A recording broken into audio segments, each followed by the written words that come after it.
The truth about working 9 to 5, I never worked 9 to 5. I worked sometimes a 50-hour week as a counselor. I didn't have to work 9 to 5 because most of my clients were in the evening and weekends.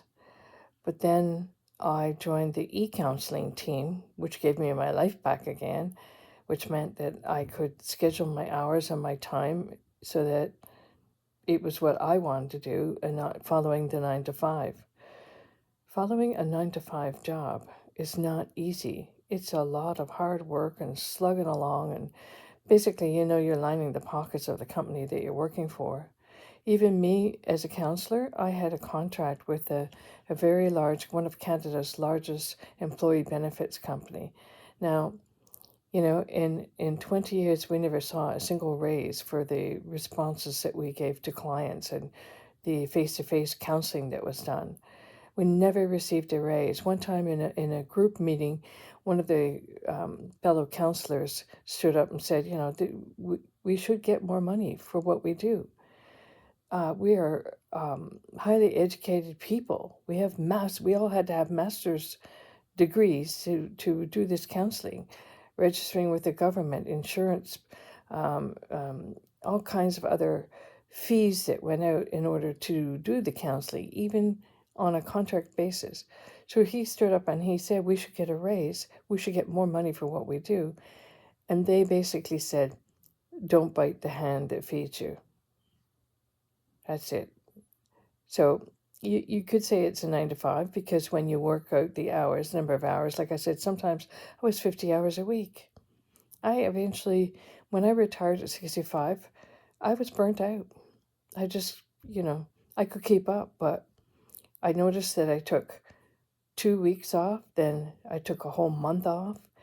That last year, I kept taking time off, and I just never felt better. I just burned out.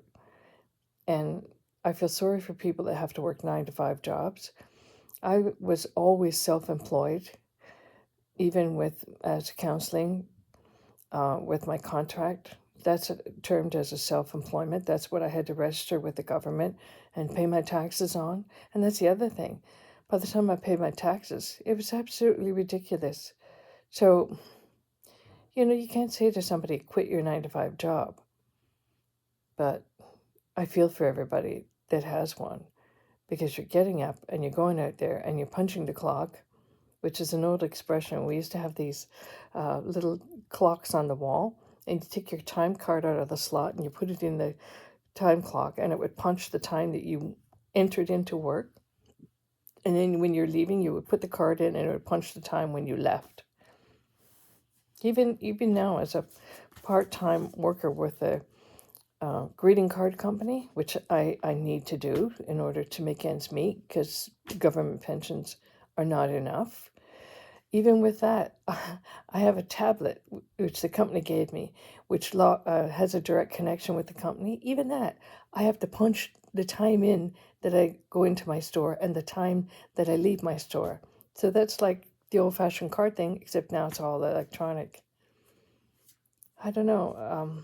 I often debated working for self or the 9 to 5 job, and I still say it's probably better to work for yourself, to have some sort of self-employment if you can manage it.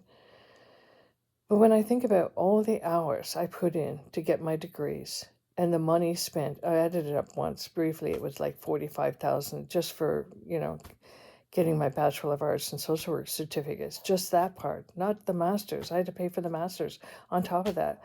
When I add all that up and I add up all the monthly fees to the college and insurance and other places that the government and the employee benefits company that I had a contract with, all that stuff that they required, it was a no-win, unfortunately. So anyway, I left basically because all the regulations changed and burnout. And now I'm retired and I have maybe 1/4 of the income that I used to have. And it's not easy. I miss the other, but I'm 70. What can I do? No more 9 to 5 for me, for sure.